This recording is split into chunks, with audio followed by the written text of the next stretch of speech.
자, 우리 3장 21절부터 24절까지인데요. 저랑 같이 한 절씩 교독하시죠. 마지막 절은 같이 읽습니다.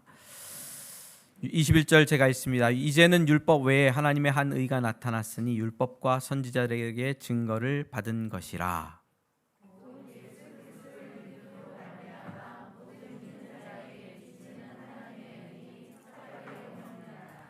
모든 사람이 죄를 범하였음에 하나님의 영광에 이르지 못하더니 그러므로 예수 안에 있는 속량으로 말미암아 하나님의 은혜로 값없이 의롭다 하심을 얻은 자 되었느니라. 아멘. 우리 어린이들까지 있어갖고 제가 어저께 이 로마서 말씀을 어떻게 전할 것인가 굉장히 고민했는데 다른 방법이 없었습니다.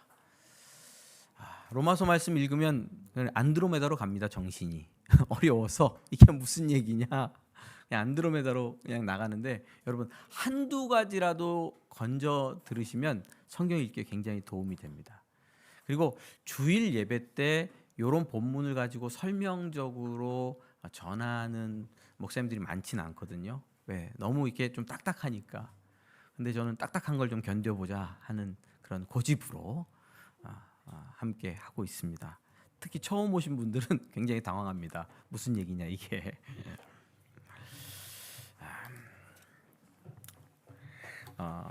성경을 어떻게 해석하느냐 이런 얘기들을 좀 더 덧붙이면 좋은데 저는 그런 얘기는 좀 많이 빼겠습니다. 강해설교를 잘 하시는 박영선 목사님 교회에 제 여동생이 아시는 분이 다녔었는데, 그분은 예수님 믿질 않는데요. 자기는 거기 20년 이렇게 다녀도 예수님 안 믿는데요. 부인 때문에 나가는 것도 아니고, 근데 재밌어서 나간대요. 성경 해석이. 그래서 그럼 나도 성경 해석을 이렇게 풀어서 막 이렇게 요리를 해야 되나? 근데 그렇게 할 필요까지는 없을 것 같습니다. 복음의 필요성. 왜 복음이 필요하죠? 우린 율법 아래 있고 죄 아래 있고, 그 말은 뭐예요? 죄인이 아니고 의인이 아니고 죄인이라는 말이죠. 하나님의 심판을 받죠. 의가 없으므로 하나님의 진노를 받습니다. 이 상황에서 벗어날 방법은 없습니다. 그래서 절망합니다. 이게 무슨 얘기냐면 1장 17절부터 지금 3장 20절까지의 얘기입니다. 뭘로 끝나냐면 절망으로 끝난다. 너희들은 다 하나님의 심판을 받는다. 나는 아닌데요, 나는 죄인이 아닌데요 하는 질문들이 쭉 있었죠. 그리고 바울 사도는 그것에 대해서 반박하고 논박하는 이야기들을 쭉 했습니다. 1장 18절부터 모든 사람이 죄인이다 하는 것을 논증하고 있어요. 굉장히 길게. 누구든지 변명하지 못하게 하려고. 근데 그 전에 보면 15절, 10절에서 17절에 이런 말씀을 전해야죠. 그러므로 나는 할 수 있는 대로 로마에 있는 너희에게도 복음을 전하길 원하노라. 내가 복음을 부끄러워하지 아니하노니 이 복음은 모든 믿는 자에게 구원을 주시는 하나님의 능력이 됨이라. 먼저는 유대인에게요 그리고 헬라인에게로다. 복음에는 하나님의 의가 나타나서 믿음으로 믿음에 이르게 하나니 기록된 바 오직 의는 믿음으로 말미암아 살리라 함과 같으니라. 로마서 처음으로 돌아보겠습니다. 바울은 로마에 있는 성도들에게 편지를 써서 보내고 있어요.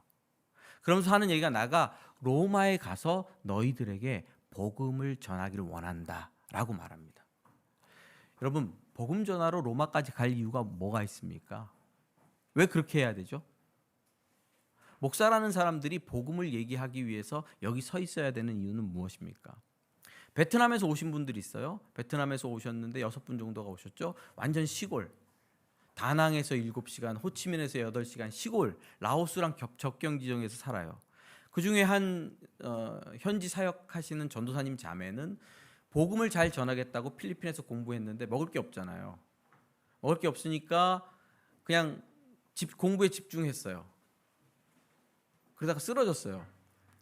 알고 보니까 영양실조로 쓰러졌대요. 먹지도 않고 공부만 해가지고. 먹을 게 없어서.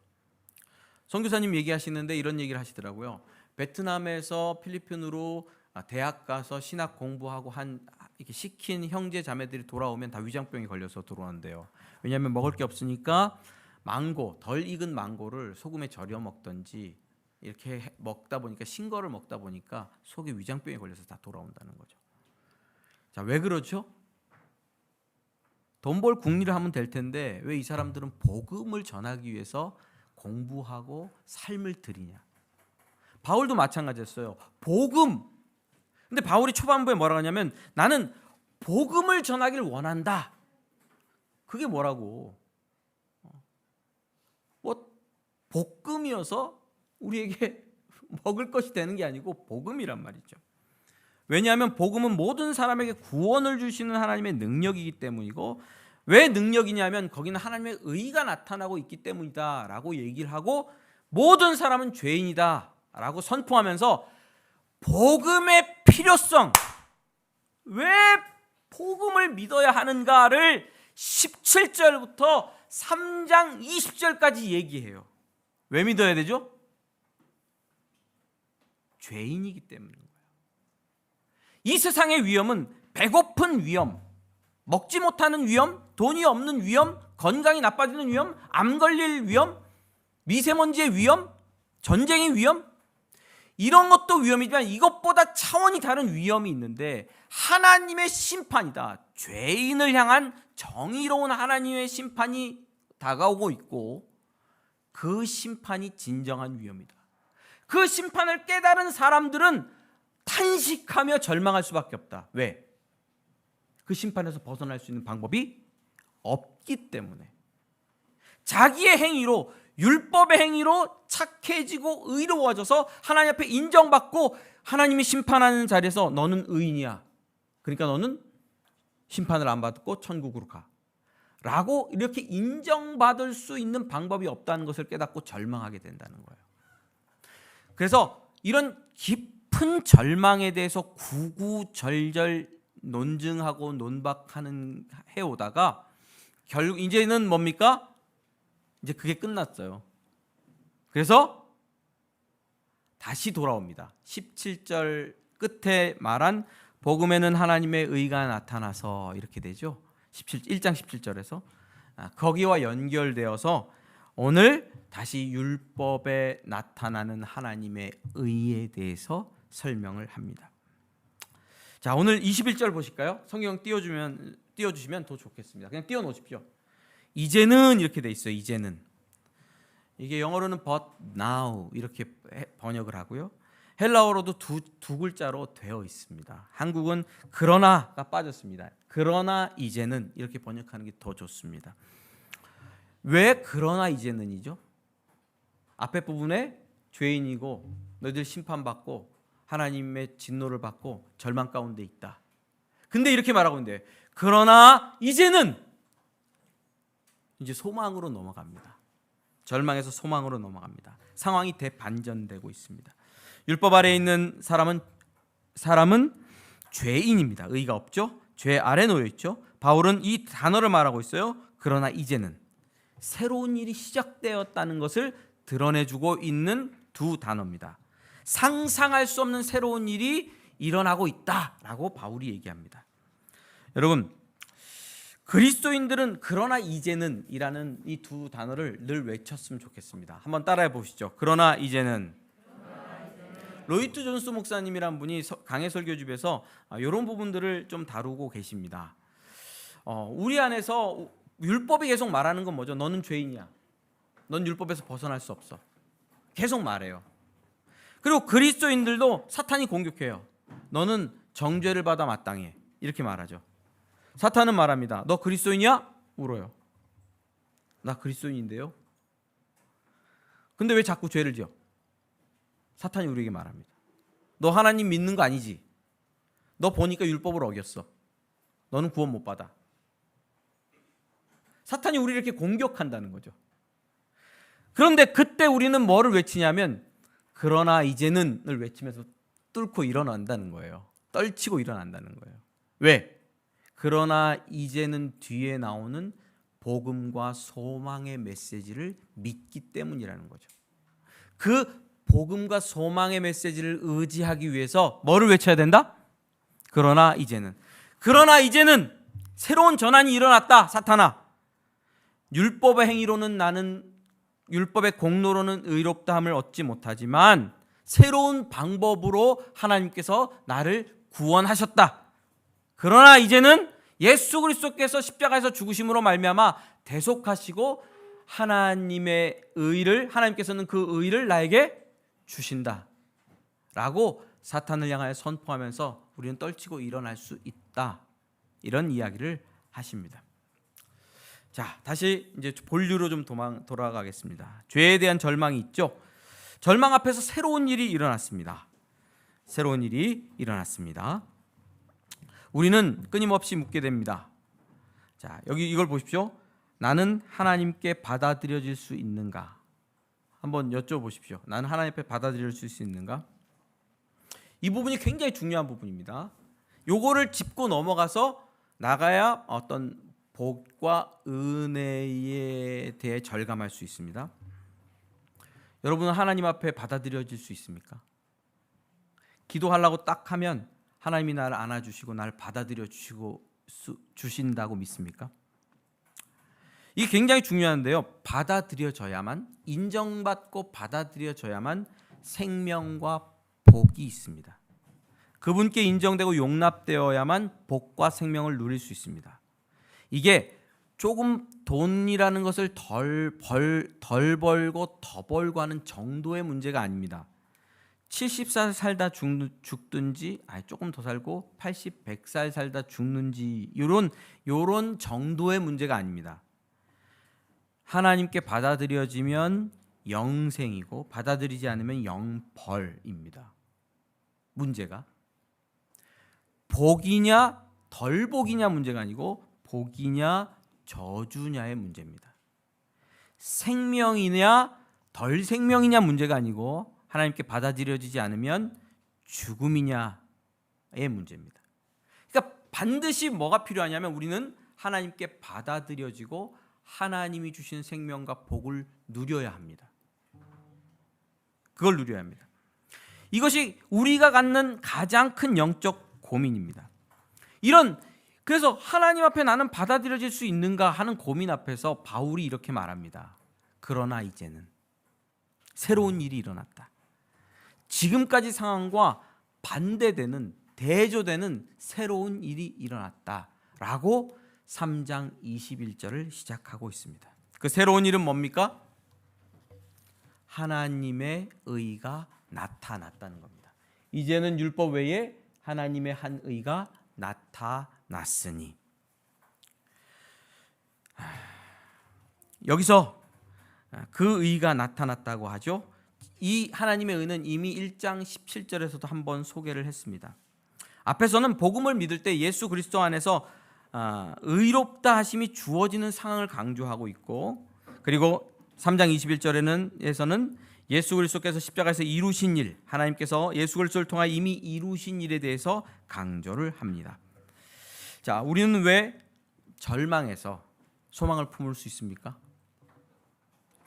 왜 우리는 하나님의 진노에서 해방받을 수 있다는 희망을 가질 수 있습니까? 바울이 말합니다. 그러나 이제는 뭐가 나타났기 때문에? 하나님의 의가 나타났기 때문입니다. 그런데 이 의가 나와 무슨 관계가 있느냐? 나와 관계가 없으면 아무런 소망이 없잖아요. 22절입니다. 22절 같이 한번 읽어볼까요? 읽겠습니다. 시작. 곧 예수 그리스도를 믿음으로 말미암아 모든 믿는 자에게 미치는 하나님의 의니 차별이 없느니라. 자, 뒤로 가시면 더 명확해지실 거예요. 하나님의 의가 나타났어요. 그러나 이제는 하나님의 의가 나타났는데 그 의가 누구와 관계가 있어요? 믿는 자와 관계가 있어요. 모든 믿는 자에게 미치는 하나님의 의예요. 자, 그래서 그 의는 믿는 자들에게는 차별이 없어요. 여자나 남자나 종이나 노예나 인종과 상관없어요. 학벌과 상관없어요. 믿기만 하면 하나님의 의예요. 율법의 의가 아니고 하나님의 의가 우리에게 미치고 있어요. 미치고 있어요. 자, 율법의 의는 뭡니까? 율법의 의는 율법의 의는 공로로 이루어집니다. 누구의 공로로? 내 공로로. 내가 법적인 것을 다 지키면 재판관 앞에 가서 서죠. 재판관이 말해요. 당신을 조사해 보니까 당신은 이 법에 어긋난 게 없어. 당신은 의인이요. 그러니 풀어주겠어. 죄가 없어. 무죄. 그게 의예요. 근데 그 의는 뭐와 관계가 있냐면 내 공로, 내 행위와 관계가 있어요. 그게 율법에 의해요. 율법을 다 행하면 의가 생겨날 수 있어요. 그러나 문제는 이 율법을 다 행할 수 있는 사람은 세상에 아무도 없다. 그래서 율법 아래에 있는 사람 모두 죄인으로 나타날 뿐이죠. 그런데 율법의 의가 아니고, 자 보세요. 뭐가 나타난다고요? 21절에 하나님의 의가 나타나고 있어요. 하나님의 의가. 이게 중요합니다. 그리고 그 의를 믿는 자들에게 주신다는 거예요. 우리에게는 미치고 있고 하나님께서는 그 의를 주신다라고 표현합니다. 그 의가 차별 없이 모든 믿는 자들에게 주어지고 있다 하는 소식이 절망 가운데 있는 사람들에게 복이 되는 소식입니다. 누구나 믿으면 의롭다 하심을 얻을 수 있습니다. 죽도록 노력해도 얻을 수 없었던 율법의 의, 그거는 나와는 상관이 없어요. 율법으로는 의롭다함을 받을 수가 없으니까. 그리스도인들이 착각하는 게 그거예요. 예수 믿고 내가 교회 나와서 좀 착해졌어. 그럴 수 있잖아요. 그렇죠? 좀 일터에서도 욕을 좀 덜해. 애들한테도 조금 좀 더 부드럽게 해줘. 일주일, 2주일 좀 살아보니까 좀 좋아진 것 같아. 그건 내 느낌이죠. 하나님의 심판대 앞에서 우리는 여전히 율법을 행함으로 의롭다함을 이룰 수는 없는 거거든요. 내 공로로는. 왜 그렇습니까? 율법의 법칙에 대해서 또 설명합니다. 율법은 뭐예요? 모든 법을 항상 다 지켜야만 만족이 되니까. 지난주에도 말씀을 드렸죠. 내가 전투에 나가서 특수부대로 나가서 우리나라 국민들 수천 명을 살렸어. 그런 전과가 있어. 전투하고 돌아왔어. 근데 살다 보니까 막 짜증이 나고 힘이 들어. 어려운 일이 생겼어. 원통한 일이 생겼어. 총을 가지고 사람들을 쐈어. 나를 괴롭히던 사람을 5명 죽였어. 자, 의인입니까? 죄인입니까? 정상 참작? 뭐 좀 있을 수 있겠죠. 그럼 의인입니까? 죄인입니까? 왜? 3,000명, 4,000명 우리나라 사람들 수천 명을 살렸는데 몇 명 죽였다고? 5명 죽였다고. 재판장에서 이렇게 말, 나는 우리나라 사람들 3, 4천 명을 살린 사람입니다. 그런데 5명 죽였다고 나를 죄인으로 살인자로 몰아붙일 수 있습니까? 재판관이 뭐라 그래요?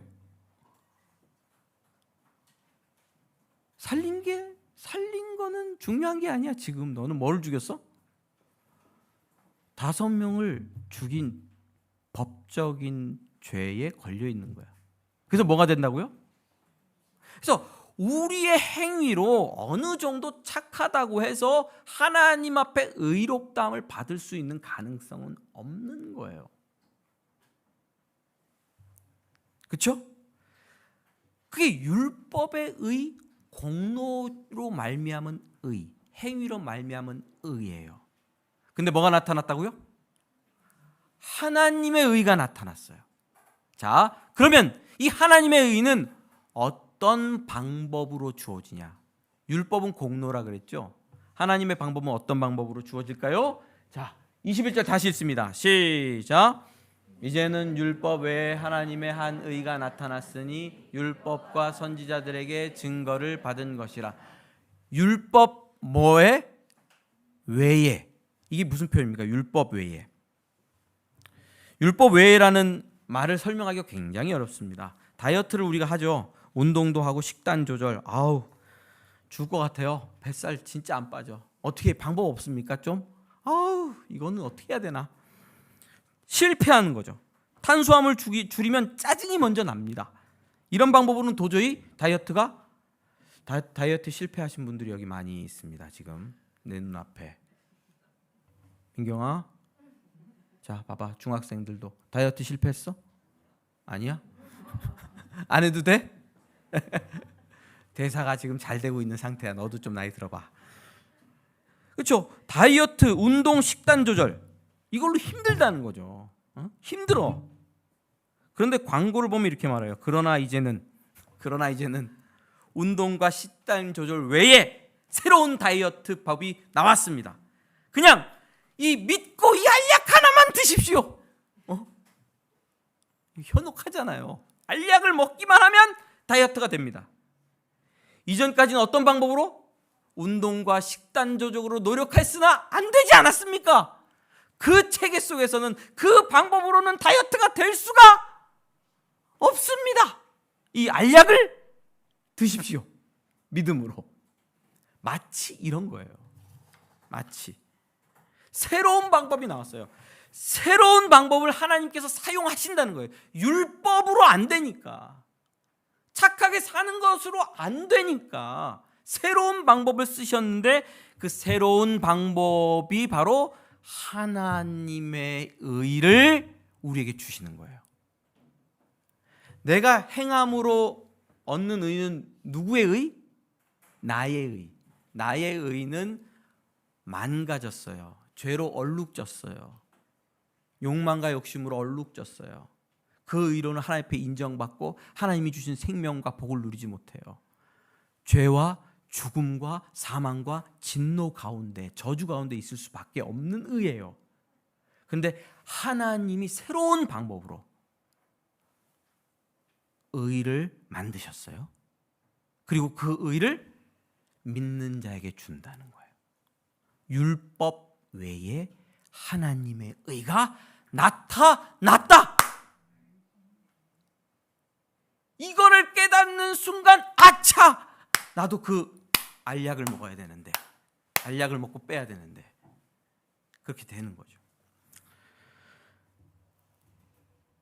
3장 9절에서 20절 말씀 잘 들어보십시오. 그러면 어떠하냐? 우리는 나으냐? 결코 아니라. 유대인이나 헬라인이나 다 죄 아래 있다고 우리가 이미 선언하였느니라. 기록된 바 의인은 없나니 하나도 없으며 깨닫는 자도 없고 하나님을 찾는 자도 없고 다 치우쳐 무익하게 되고 선을 행하는 자가 없나니 하나도 없도다. 그들의 목구멍은 열린 무덤이요 그 혀로는 속임을 일삼으며 그 입술에는 독사의 독이 있고 입에는 저주와 악독이 가득하고 그 발은 피 흘리는데 빠른지라. 파멸과 고생이 그 길에 있어 평강의 길을 알지 못하였고 그들의 눈앞에 하나님을 두려워함이 없느니라 함과 같으니라.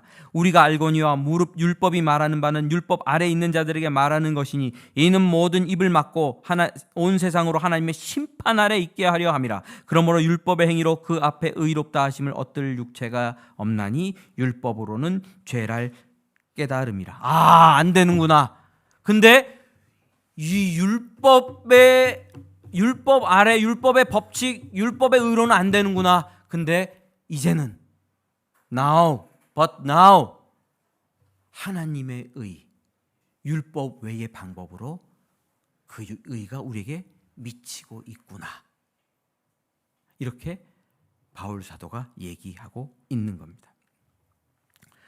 여러분, 율법 아래에서는 받을 수가 없습니다. 율법을 지킴으로는 의롭다함을 받을 수가 없습니다. 그래서 율법 외의 방법을 찾으신 것입니다. 율법 외의 방법이라는 게 굉장히 어려울 수도 있잖아요. 그럼 그 율법 외의 방법은 뭐냐? 율법의 방법은 공로라 그랬죠. 내가 행하는 공로예요. 그럼 율법 외의 방법은 뭐겠어요? 누가 하지 않아? 내가 하지 않아. 거기는 내 노력이 가미되지 않아.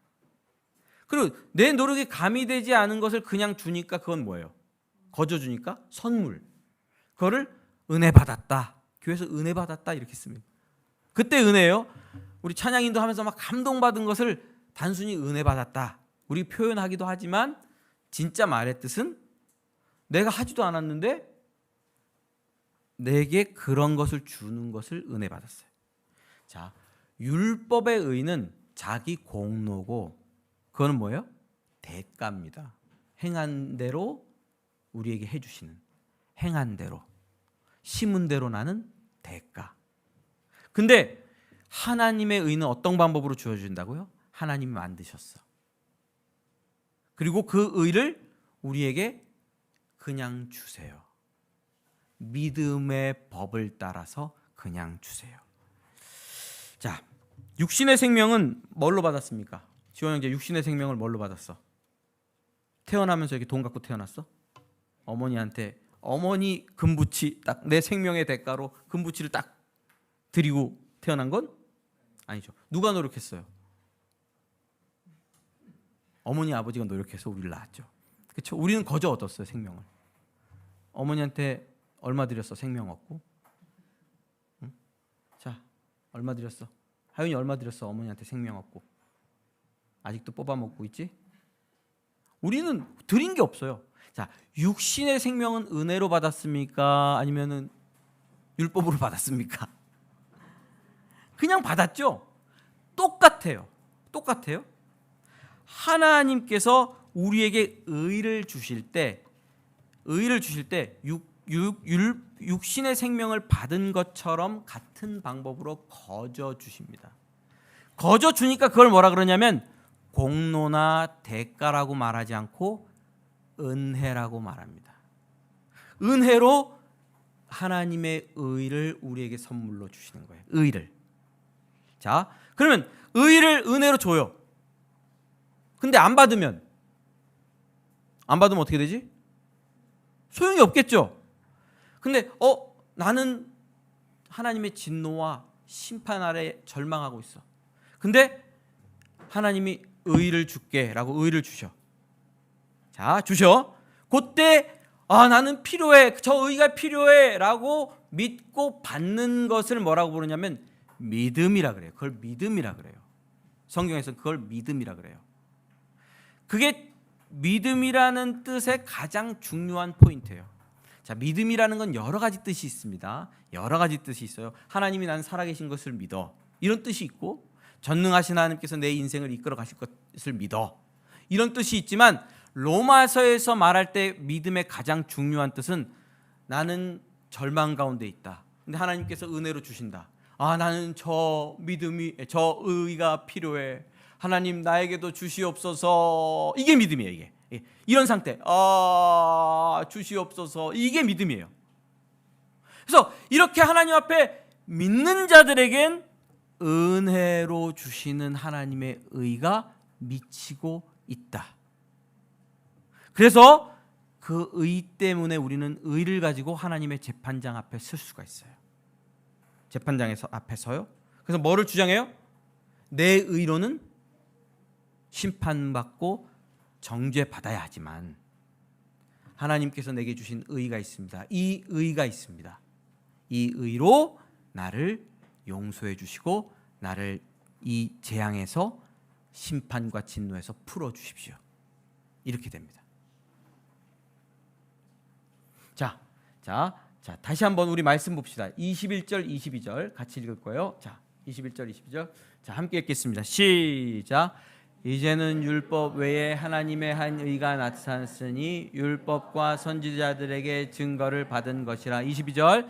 곧 예수 그리스도를 믿음으로 말미암아 모든 믿는 자에게 미치는 하나님의 의니 차별이 없는지라. 3절 시작. 모든 사람이 죄를 범하였음에 하나님의 영광에 이르지 못한. 24절 시작. 그리스도 예수 안에 있는 속량으로 말미암아 하나님의 은혜로 값없이 의롭다 하심을 얻은 자 되었느니라. 예수 믿는 자들은 값없이 은혜로 그 의를 받아서 의롭다 하심을 받은 자가 된 것입니다. 여러분, 의로워졌다는 것과 의롭다 하심을 받는다는 말은 조금 다릅니다. 우리는 예수 믿어도 악합니까? 선합니까? 여전히 올라오죠? 속 사람이 완전히 변화되지 않았어요. 그래서 하나님의 의는 이런 거예요. 의를 주셔서 우리를 너는 의롭다 하고 칭해 주시는 거예요. 그래서 그 의로움으로 하나님 앞에 나아갈 수 있게 된 것입니다. 그 의를 하나님께서 어떤 방법으로 만들어서 우리에게 주시는가 하는 것은 다음 주에 하겠습니다. 한 번에 할 수도 없고 로마서 설교는 시리즈다. 여러분 끊어지지 않기 위하여 다음 주에도 꼭 기대해 주시기를 바랍니다. 자, 율법 외에 하나님의 의가 나타나고 있습니다. 다음 주에 자, 우리 함께 기도할까요? 제가 기도하겠습니다.